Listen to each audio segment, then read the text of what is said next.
Hello everyone, my name is Beena Chandwani and today's topic is trading on equity. ये जो topic है आपका trading on equity, ये आपके एनटीए यूजीसी नेट कॉमर्स और management के लिए तो इम्पोर्टेंट है ही है। इसके साथ साथ जो स्टूडेंट्स आरपीएससी कॉलेज लेक्चरर की प्रिपरेशन कर रहे हैं उसके लिए भी ये इम्पोर्टेंट है। तो ट्रेडिंग ऑन इक्विटी स्टार्ट करने से पहले मैं आपको इसके बारे में एक बेसिक कंसेप्ट पहले समझाना चाहती हूँ कि ट्रेडिंग ऑन इक्विटी है क्या।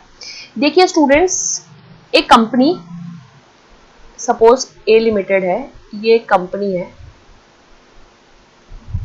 कंपनी को कैपिटल की रिक्वायरमेंट है। कंपनी को क्या है स्टूडेंट्स? कैपिटल की रिक्वायरमेंट है। एंड कैपिटल रिक्वायरमेंट करने के लिए कंपनी के पास दो सोर्स है। First is borrowed fund and second is honours fund. Borrowed fund की अगर हम बात करें तो बोरोड फंड में जो आते हैं वो आपके आता है डिबेंचर, जिसे हम डेट बोलते हैं। डिबेंचर्स की अगर हम बात करें, डिबेंचर्स में क्या होता है स्टूडेंट्स, आपको डिबेंचर्स के लिए फिक्स इंटरेस्ट पे करना पड़ता है। स्टूडेंट्स, इसके लिए आपको फिक्स इंटरेस्ट पे करना पड़ता है। कंपनी को अर्निंग हो, नहीं हो, कम हो, ज्यादा हो, लेकिन डिबेंचर्स के केस में या बोरोइंग के केस में आपको इंटरेस्ट पे करना ही पड़ेगा। ये कंपनी की लीगल बाइंडिंग होती है। ये होता है आपका बोरोड फंड। एक ये सोर्सेस है जहां से कंपनी अपना कैपिटल रेस कर सकती है, और दूसरा सोर्स है ऑनर्स फंड, जिसमें दो आते हैं। एक तो है प्रेफरेंस शेयर्स कैपिटल और एक है इक्विटी शेयर्स कैपिटल। अगर प्रेफरेंस शेयर्स कैपिटल की अगर हम बात करें तो उसमें कंपनी को डिविडेंड पे करना होता है। In case of the profit, अगर प्रॉफिट है तो डिविडेंड पे करना होगा, अगर प्रॉफिट नहीं है तो डिविडेंड नहीं पे करना होगा। और इसकी अगर मैं इक्विटी की बात करूं तो डेट पे इंटरेस्ट देने के बाद, प्रेफरेंस शेयर्स को डिविडेंड देने के बाद और टैक्स लेस करने के बाद जो भी रिमेनिंग बचता है वो सारी इनकम जो होती है वो लास्ट इक्विटी शेयर होल्डर्स की होती है। तो कंपनी जो है उसके पास फंड रेस करने के दो वे होते हैं फंड रेस करने के। या तो बोरोड कैपिटल से, बोरोड फंड से पैसा लाएगी, या फिर वो ऑनर्स फंड से पैसा लेके आएगी। स्टूडेंट्स, आई होप आपको इतना समझ में आया होगा कि कंपनी दो सोर्सेस से पैसे लाती है, या तो बाहर से या वो अपने ऑनर से। ठीक है स्टूडेंट्स, बेसिकली आज जो हम पढ़ने वाले हैं trading on equity. Trading on equity एक तरह से फाइनेंशियल लिवरेज को ही हम लोग ट्रेडिंग ऑन इक्विटी कहते हैं। देखिए student, financial leverage which is also known as a leverage या फिर ट्रेडिंग ऑन इक्विटी कहते हैं। क्यों इसको ट्रेडिंग ऑन इक्विटी बोलते हैं, मैं आपको एक स्टोरी बताती हूँ। ट्रेडिंग ऑन इक्विटी जो ये वर्ड है, एक्चुअली इस वर्ड से आप इसका मतलब नहीं निकाल सकते, इसको अच्छे से अंडरस्टैंड नहीं कर सकते, लेकिन फिर भी किसी एक फर्म को डेट रेस करने के लिए इक्विटी होना बहुत जरूरी है। एक फर्म जब बाहर से पैसा मंगवाएगी ना, तो उसके लिए उसके ऑनर्स का पैसा लगा हुआ पहले जरूरी है, वरना जो बाहर से लगाने वाले, जो पैसा लगाने वाले जो क्रेडिटर्स होंगे वो मना कर देंगे कि पहले हम पैसा नहीं लगाएंगे, क्योंकि यहाँ ऑनर्स फंड अवेलेबल ही नहीं है। इसलिए यहाँ पे जो ऑनर्स होता है उसको कहीं ना कहीं ट्रेडिंग ऑन इक्विटी करना होता है, इसीलिए इसको ट्रेडिंग ऑन इक्विटी कहते हैं। होता क्या है ट्रेडिंग ऑन इक्विटी में? इसमें क्या होता है कि refers the use of debt, यानी आपको डेट यूज करने पड़ते हैं। क्यों यूज करने पड़ते हैं? क्योंकि आपको एडिशनल असेट्स एक्वायर करनी है। क्या करनी है आपको? एक एडिशनल असेट्स एक्वायर करने के लिए आपको डेट यूज करने होते हैं। इतनी सी बात आपको समझ में आई स्टूडेंट की फाइनेंशियल लिवरेज क्या है? फाइनेंशियल लिवरेज ही एक तरह से ट्रेडिंग ऑन इक्विटी है, जिसमें आपको क्या करना होता है? डेट यूज करने होता है एडिशनल असेट्स को एक्वायर करने के लिए। होता क्या है इसमें, जैसे आप ज्यादा किसी असेट्स को रेस करने के लिए, यानी किसी असेट्स को परचेज करने के लिए आप कहीं से बोरोइंग करते हो मनी को, यानी पैसा लेकर आते हो, कहीं से बोरो करते हो, तो कहीं ना कहीं से आपका ऑनर्स कैश इन्वेस्टमेंट जो होता है या ऑनर्स फंड जो होता है वो रिफ्लेक्ट होता है। जैसे मैं आपको एक एग्जांपल देती हूँ। एन इंक्रीज, सपोज करो ये हमने असेट्स परचेज करी, ये हमारी असेट्स है और ये हमने परचेज करी, हमने ये असेट्स परचेज करी। ठीक है स्टूडेंट्स, और असेट्स परचेज करने के लिए अगर इस असेट्स की वैल्यू इंक्रीज होती है, अगर इस असेट्स की वैल्यू, इस प्रोजेक्ट की या इस इन्वेस्टमेंट की वैल्यू इंक्रीज होती है, तो कहीं ना कहीं आपको डेट पे तो एक फिक्स इंटरेस्ट चार्ज देना पड़ता है। जैसा कि मैंने आपको बताया कि फिक्स इंटरेस्ट चार्ज आपको इस पे करना पड़ेगा। तो बाकी जो रिमेनिंग सरप्लस होगा वो किसका होगा? वो इक्विटी शेयर होल्डर्स का होगा। An increase in the value of the assets will result in a longer gain on the honours cash, यानी आपको इक्विटी वालों को तो पूरा सरप्लस देना ही होगा, आपको जो डेट है उस पे फिक्स इंटरेस्ट चार्ज आपको देना पड़ेगा, और जो भी अगर जो गेन होता है, जो भी सरप्लस होता है, वो इक्विटी शेयर वालों का होगा अगर आपके असेट्स की वैल्यू इंक्रीज होती है, when the loan interest is less than. लेकिन कंडीशन ये होनी चाहिए कि आपकी जो लोन की जो रेट है, फॉर एग्जांपल अगर मैं बात करूं यहाँ पे अर्निंग की, और यहाँ बात करूं मैं आपकी कॉस्ट की, यानी आप आपकी जो अर्निंग है वो आपकी कॉस्ट से ज्यादा होनी चाहिए। तो इस केस में आपके इक्विटी शेयर होल्डर वालों को सरप्लस होगा। लेकिन अगर ये केस उल्टा हो गया, आपकी अर्निंग क्या है, लेस देन है, आपकी अर्निंग क्या है, आपकी लेस देन है कॉस्ट से, यानी आपकी कॉस्ट ज्यादा है, तो इस केस में आपके ऑनर्स को आपके एसेट्स की वैल्यू इंक्रीज हुई नहीं, तो आपके जो ऑनर्स हैं उनको कहीं ना कहीं लार्जर लॉस भी हो सकता है। फॉर एग्जाम्पल मैं यहाँ पे एक एग्जाम्पल लेती हूँ, छोटा सा कंपनी है ए लिमिटेड की बात करती हूँ। ए लिमिटेड स्टूडेंट्स एक कंपनी है, कंपनी ने कुछ मनी बोरो करी किसी प्रोजेक्ट में लगाने के लिए, तो जो उसकी बोरोइंग कॉस्ट थी वो थी 10%, यानी आपकी जो केडी थी यानी कॉस्ट ऑफ डेट जो बोलते हैं, वो थी आपकी 10%। लेकिन इस पे अगर मैं रिटर्न की बात करूं तो इस पे रिटर्न हो रहा है 15%, यानी आर जो है आपका वो है 15%। तो कहीं ना कहीं जो ये 5% है, ये जो 5% है, ये क्या है, फाइनेंशियल लिवरेज इंपैक्ट करेगा इसमें, क्योंकि आपने यहाँ पे डेट लेके आया, उसकी कॉस्ट है 10% और उस प्रोजेक्ट में पैसे लगाने के बाद जो आपको अर्निंग हो रही है वो आपकी 15% हो रही है। तो जो ये 5% जो आपका डिफरेंस आया income of the equity share holder, यानी ये जो इनकम होगी आपकी इक्विटी शेयर होल्डर की होगी। ये केस तो आपका एक फर्स्ट था। सेकेंड केस अगर मैं बात करूं, अगर आपकी केडी यानी कॉस्ट ऑफ जो आपने डिबेंचर्स हैं उनकी कॉस्ट जो है आपकी केडी वो है आपकी स्टूडेंट 10%, वही सेम 10% ले लिया हमने 10%, और इस पे जो आर है यानी जो आपको अर्निंग हो रही है वो है 6% की। डिफरेंस कितना है स्टूडेंट, 4% का। तो आपको ये बात तो पता है कि डिबेंचर वालों को तो फिक्स इंटरेस्ट चार्ज देना है in case of the loss और प्रॉफिट, अगर प्रॉफिट हो लॉस हो प्रॉफिट नहीं हो, आपको डिबेंचर्स वालों को तो फिक्स इंटरेस्ट दे रहा है। तो ये जो 4% का जो लॉस हुआ है, यहाँ पे जो ये 4% का लॉस हुआ है, ये कौन बियर करेंगे, ये लॉस भी इक्विटी शेयर होल्डर के पॉकेट में से ही जाएगा। स्टूडेंट आपको समझ में आया? इसीलिए ट्रेडिंग ऑन इक्विटी करना जरूरी होता है। ये हमने एक नॉर्मल तरीके से देखा कि ट्रेडिंग ऑन इक्विटी क्या होता है। ट्रेडिंग ऑन इक्विटी में आपको डेट रेज करने होते हैं एडिशनल असेट्स को परचेज करने के लिए।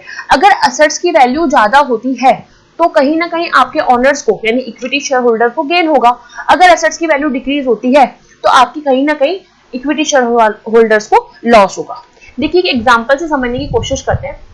एग्जांपल है राधा यूज 5 लाख कैश, यानी क्या है, राधा है क्या, मैं आपको एग्जांपल बताती हूँ। यहाँ पे राधा है, राधा क्या कर रही है, 5 लाख जो है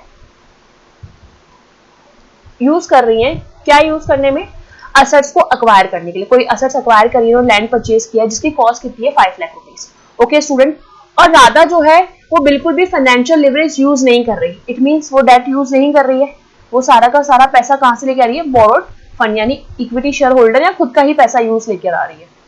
ठीक है स्टूडेंट, इतनी सी बात आपको समझ में आई कि राधा ने 5 लाख रुपीज का एक लैंड परचेज किया जिसकी कॉस्ट 5 लाख रुपीज थी और सारा का सारा जो अमाउंट है वो खुद से ला रही है, उससे कोई फाइनेंशियल लिवरेज यानी डेट यूज नहीं किया, डेट यहाँ पे इसने यूज नहीं किया। ये बात आपको यहाँ पे याद रखनी है। ठीक है, नेक्स्ट जो है वो है सीता। सीता जो है उन्होंने 5 लाख रुपीज जो किया वो बोरो किया, सॉरी थोड़ा मिस्टेक हो गया है, ये 5 लाख रुपीज जो है ये यहाँ से ये डेट से लेके आई है एंड 10 लाख रुपीज जो है रिमेनिंग जो है, क्योंकि असेट्स की कॉस्ट थी 15 लाख रुपीज, एक असेट्स परचेज करी जिसकी कॉस्ट थी student 50 lakh rupees. 5 lakh rupees तो वो उन्होंने बोरो किए कहां से, डिबेंचर से, और 10 लाख रुपीज वो लेके आए ऑनर्स फंड यानी अपने इक्विटी से। ठीक है स्टूडेंट, ये इक्विटी से। इतनी सी बात आपको समझ में आई कि राधा ने भी असेट्स परचेज करी जिसकी कॉस्ट थी 5 लाख रुपीज एंड सीता ने भी एक असेट्स परचेज करी स्टूडेंट जिसकी कॉस्ट थी 15 लाख। सीता ने बिल्कुल भी डेट यूज नहीं करे, फाइनेंशियल लिवरेज यूज नहीं किया, जबकि राधा ने फाइनेंशियल लिवरेज यूज नहीं किया, जबकि सीता ने क्या किया, 5 लाख रुपीज का क्या किया, बोरोड फंड यानी डिवेंचर्स यूज करे। आगे देखिए क्या हुआ स्टूडेंट्स कि हमने अज्यूम किया, late assume that interest of the Sita loan, यानी यहाँ पे जो सीता है इसको 50,000 रुपीज का इंटरेस्ट ईयरली पे करना है, क्योंकि इसने डेट मेंटेन करें तो कहीं ना कहीं से इसको इंटरेस्ट पे करना पड़ेगा, तो इसको 15,000 रुपीज इंटरेस्ट अमाउंट देना पड़ रहा है जो कि इसका फिक्स इंटरेस्ट चार्जेस है। ठीक है स्टूडेंट, आगे हम बात करें, for the our example let assume that 1 year later क्या हुआ, राधा एंड लैंड, जो भी राधा और सीता ने लैंड ओन करी थी उसकी वैल्यू इंक्रीज हो गई बाय 20%, यानी दोनों की वैल्यू क्या हो गई स्टूडेंट्स, इंक्रीज हो गई, 20% इसकी भी इंक्रीज हो गई एंड 20% दोनों की इंक्रीज हो गई। 20% राधा के एसेट्स की वैल्यू भी इंक्रीज हो गई और 20% इसकी। अगर 5 लाख का स्टूडेंट मैं 20 लाख निकालूं तो ये अराउंड 1 लाख आ रहा है, 1 लाख। तो अब कॉस्ट कितनी हो गई सीता की, राधा की सॉरी, 6 लाख रुपीज। यानी कॉस्ट क्या हो गई, कहीं से इंक्रीज हो गई, कहीं से लैंड की कॉस्ट इंक्रीज हो गई और कितनी हो गई, 20% इंक्रीज हुई, तो 1 लाख इंक्रीमेंट हुआ, तो कॉस्ट कितनी हो गई, 6 लाख हो गई। अगर मैं यहाँ पे भी 20% का इंक्रीमेंट मानू, यानी 15% आपकी कॉस्ट थी, अगर इसमें 20% इंक्रीमेंट हुआ तो इनकी कॉस्ट कितनी हो गई, 3 लाख का इंक्रीमेंट हुआ, कितने का हुआ, 3 लाख का इंक्रीमेंट, तो ये कॉस्ट कितनी हो गई, 18 लाख की। कितने की हो गई, 18 लाख। इतना सा स्टूडेंट आपको समझ में आया। अगेन आई रिपीट, राधा ने एक असेट्स परचेज करी, इसकी कॉस्ट थी 5 लाख रुपीज, और इसमें बिल्कुल भी राधा ने जब इस असेट्स को परचेज किया तो बिल्कुल भी फाइनेंशियल लिवरेज यानी डेट बिल्कुल भी यूज नहीं किए। अगर मैं सीता की बात करूं तो सीता ने 15 लाख रुपीज के लिए असेट्स परचेज की, इसकी कॉस्ट थी 15 लाख, जिसमें से 5 लाख रुपीज तो उसने जो रेज किए वो डिबेंचर्स के से किए, एंड रिमेनिंग जो 10 लाख थे, जो रिमेनिंग 10 लाख थे वो उसने इक्विटी से रेज करे। और इस 5 लाख रुपीज जो इन्होंने डिबेंचर से लिए हैं उसके लिए इसको 50,000 रुपीज पे करने पड़ रहे हैं। किस चीज के, इंटरेस्ट के, क्योंकि इंटरेस्ट आपको पे करना होता है। ठीक है स्टूडेंट, फिर क्या हुआ स्टूडेंट, आगे की स्टोरी सुनिए। 20% जो है इनकी कॉस्ट इंक्रीज हो गई, 20% जैसे इंक्रीज हुई तो कॉस्ट का हमने 20% यानी 5 लाख का 20% हमने 1 लाख रुपीज निकाला, तो राधा की कॉस्ट हो गई, जो लैंड की कॉस्ट थी वो 6 लाख रुपीज। और अगर मैं सीता की बात करूं तो सीता की कॉस्ट 15 लाख थी, 15 लाख का 20% जब हमने इंक्रीज किया तो कॉस्ट हो गई 18 लाख। इतनी सी स्टोरी आपको समझ में आई स्टूडेंट। आगे देखिए क्या हुआ, जैसे ही हमने इनका प्रॉफिट निकाला, तो Radha will sell 6 lakh rupees, यानी राधा की सेल की वैल्यू कितनी हो गई थी, एसेट्स की वैल्यू 6 लाख रुपीज हो गई थी। इसने इस एसेट्स को कितने में सेल किया, 6 लाख रुपीज में। तो इसको गेन कितने का हुआ, 1 लाख का। यहाँ आप देख सकते हैं कितने का गेन हुआ, यहाँ पे 1 लाख रुपीज का गेन हुआ, यहाँ पे गेन कितने का हुआ है, ये इसको गेन हुआ है 1 लाख का। ठीक है स्टूडेंट, इतना समझ में आया। और यहाँ पे इसने असेट्स कितने में सेल करी, 18 लाख में, तो इसको गेन हुआ 3 लाख का। कितने का गेन हुआ स्टूडेंट, 3 लाख का। लेकिन 3 लाख में से कहीं ना कहीं इनको जो अमाउंट पे करना है इंटरेस्ट का, 50,000 रुपीज भी तो पे करना है ना, वो भी तो आपका फिक्स इंटरेस्ट चार्जेस है, तो कहीं ना कहीं से इन्हें जो गेन हुआ वो 2,50,000 का हुआ, 2,50,000 का हुआ। देखिए स्टूडेंट क्या हो रहा है यहाँ पे, Radha will sell for ₹6 lakh rupees, result in a gain 1 lakh rupees. यानी इसको गेन कितने का हो गया, राधा को 1 लाख रुपीज का गेन होगा, क्योंकि असेट्स की वैल्यू थी 5 लाख रुपीज और आपने इसको सेंड किया स्टूडेंट 6 लाख रुपए में। सीता ने कितने में सेंड किया, उसको सेल किया 18 लाख में, और उसकी कॉस्ट कितनी थी 15 लाख। 15 लाख की लैंड को आपने अगर 18 लाख में सेंड किया तो सेल किया तो आपको 3 लाख रुपीज का क्या हो गया, गेन हो गया। लेकिन 3 लाख में से कहीं ना कहीं आपको इंटरेस्ट भी तो पे करना पड़ेगा 50,000 रुपीज का, तो अल्टीमेटली जो सीता को गेन हुआ है वो हुआ है 2,50,000 रुपीज का। स्टूडेंट आपको समझ में आया, यहाँ पे जो सीता को गेन हुआ है वो 45% का हुआ है। अगर आप 2,50,000 में डिवाइड लगाएंगे 5,50,000 का, तो सीता को गेन कितने का हुआ है, 45% का गेन हुआ है, जबकि राधा को जो गेन हुआ है वो 20% का हुआ है। यहाँ पे क्या हुआ देखो स्टूडेंट, राधा जो थी उसने बिल्कुल भी लिवरेजेस मेंटेन नहीं किए, जबकि सीता जो थी उसने लिवरेजेस मेंटेन किए, इसीलिए इसको 45% का गेन हो रहा है। जैसा ही मैंने आपको बताया कि क्या होता है, जैसे लिवरेजेस हम लोग बाय करते हैं या किसी असेट्स को परचेज करने के लिए हम लोग लिवरेजेस लेते हैं बाहर से, यानी डेट लेते हैं, तो कहीं ना कहीं उसका इम्पैक्ट आपके शेयर होल्डर पे पड़ता है। आपके शेयर होल्डर यानी आपके ऑनर्स की कैश इंक्रीज होती है, बस यहीं पे आपके ऑनर्स की कैश क्या हो गई, इंक्रीज हो गई। स्टूडेंट इतना समझ में आया, ये तो आपका इंक्रीमेंट का केस था, अगर असेट्स की वैल्यू क्या हो गई, इंक्रीज हुई। ठीक है स्टूडेंट, इतना समझ में आया। एक एग्जाम्पल और है आगे, अगर लेट अस हम लोग अज्यूम करते हैं कि आफ्टर वन ईयर क्या हुआ, जो लैंड इन्होंने ऑन किया था राधा एंड सीता ने, इसकी वैल्यू क्या हो गई, डिक्रीज हो गई। क्या हुआ, जो लैंड सीता एंड राधा ने ऑन किया था उसकी वैल्यू क्या हो गई स्टूडेंट, 20% से क्या हो गई, डिक्रीज हो गई। तो अब क्या इम्पैक्ट पड़ेगा आपके मार्केट वैल्यूज पे या ऑनर्स के कैश पे।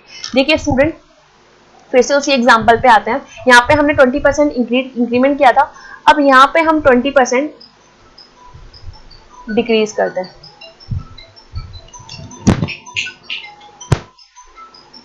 20% डिक्रीज करते हैं, तो अगर 20% 5 लाख में से 20% डिक्रीज किया यानी 1 लाख वही डिक्रीज किया तो असेट्स की कॉस्ट कितनी हो गई 4 लाख रुपीज। असेट्स की कॉस्ट कितनी हो गई 4 लाख रुपीज। और अगर मैं यहाँ बात करूं कॉस्ट कितनी थी स्टूडेंट 15 लाख। 15 लाख में से अगर 20% डिक्रीज किया आपने यानी 3 लाख रुपीज आपने डिक्रीज किया तो आपकी कॉस्ट कितनी हो गई 12 लाख रुपीज। यानी ये आपको लॉस हो गया एक तरह से। यहाँ पे जब 1 लाख रुपीज का आपको गेन हो रहा था तो यहाँ पे आपको लॉस हो गया 1 लाख रुपीज का, और यहाँ पे कितने का हो गया 3 लाख रुपीज का। लेकिन यहाँ पे स्टूडेंट 3 लाख का नहीं होगा, यहाँ पे आपको 50,000 रुपीज कहीं ना कहीं इंटरेस्ट के भी तो पे करना है, क्योंकि आपने क्या मेंटेन किया था फाइनेंशियल लिवरेज मेंटेन किया था। देखिए आगे स्टूडेंट क्या हुआ, जब असेट्स की वैल्यू 20% से क्या हो गई डिक्रीज हो गई, असेट्स की वैल्यू 20% से डिक्रीज हो गई तो Radha land will be sell the 4 lakh rupees. यानी राधा ने जो पीस ऑफ लैंड था या जो कॉस्ट थी उसकी 5 लाख रुपीज, उसको 1 लाख में अगर सेंड किया तो 4 लाख रुपीज का क्या हो गया, उसको रिमेनिंग अमाउंट 4 लाख मिला, तो उसको लॉस कितने का हुआ स्टूडेंट 1 लाख का हुआ। ठीक है। और अगर मैं बात करूं सीता की, तो सीता ने इसको 12 लाख में सेल किया क्योंकि 20% वैल्यू डिक्रीज हो गई थी, तो उसको लॉस 3,50,000 का हो गया, क्योंकि 3 लाख तो उसकी कॉस्ट डिक्रीज हुई प्लस 50,000 रुपीज आपके इंटरेस्ट के उसको पे करने पड़ेंगे। इससे क्या हुआ फिर से देखते हैं, सीता ने अगर लिवरेजेस मेंटेन किए थे तो उसको 63.60 का लॉसेस हुआ, जबकि अगर मैं आपकी राधा की बात करूं तो उसको 20% का क्या हुआ लॉस हुआ। Student basically trading on equity होता क्या है, मैं इस क्लास को एक छोटे से समरी नोट में समाप्त करना चाहती हूँ कि ट्रेडिंग ऑन इक्विटी है क्या। ट्रेडिंग ऑन इक्विटी बेसिकली ये कहता है कि अगर आपको अपने बिजनेस में या आपकी फर्म में या कंपनी में असेट्स अक्वायर करनी है तो आपको इक्विटी के साथ साथ डेट भी यूज करने पड़ेंगे, क्योंकि डेट पे आपको क्या देना पड़ता है फिक्स इंटरेस्ट चार्जेस देने पड़ते हैं। अगर फिक्स इंटरेस्ट चार्जेस देने पड़ते हैं स्टूडेंट तो कहीं ना कहीं से अगर आपको एक फिक्स इंटरेस्ट देनी पड़ती है तो बाकी रिमेनिंग जो सारा अगर असेट्स की वैल्यू इंक्रीज होती है, अगर फिक्स इंटरेस्ट चार्जेस देने के बाद, टैक्स देने के बाद, डिविडेंड देने के बाद अगर असेट्स की वैल्यू इंक्रीज होती है तो वो सारा का सारा जो प्रॉफिट होगा वो किसका होगा इक्विटी शेयर होल्डर का होगा। और अगर असेट्स की वैल्यू डिक्रीज हो जाती है, अगर असेट्स की वैल्यू डिक्रीज हो जाती है तो वो सारा का सारा लॉस किसका होता है स्टूडेंट इक्विटी शेयर होल्डर का होता है। इसलिए फाइनेंशियल लिवरेज में कंपनी या फर्म अर्निंग का बेनिफिट जैसे उठाती है ना, जैसे उसको अर्निंग का बेनिफिट मिल रहा है, अर्निंग का बेनिफिट मिलने के साथ साथ उसको इक्विटी शेयर होल्डर के लिए रिस्क भी क्रिएट हो जाती है, क्योंकि प्रॉफिट भी इक्विटी शेयर वाले ही बियर करेंगे एंड लॉस भी इक्विटी शेयर होल्डर वाले बियर करेंगे। इसलिए फाइनेंशियल लिवरेज में इसको डबल एज स्वॉर्ड भी बोलते हैं, यानी ये दो धारी तलवार की तरह वर्क करता है, प्रॉफिट भी होता है एंड लॉस होने की सिचुएशन भी हो सकती है। तो स्टूडेंट ट्रेडिंग ऑन इक्विटी में आपको डेट मेंटेन करना जरूरी है इक्विटी के साथ साथ, इसीलिए इसको ट्रेडिंग ऑन इक्विटी बोलते हैं। आज के लिए सिर्फ इतना, थैंक यू सो मच।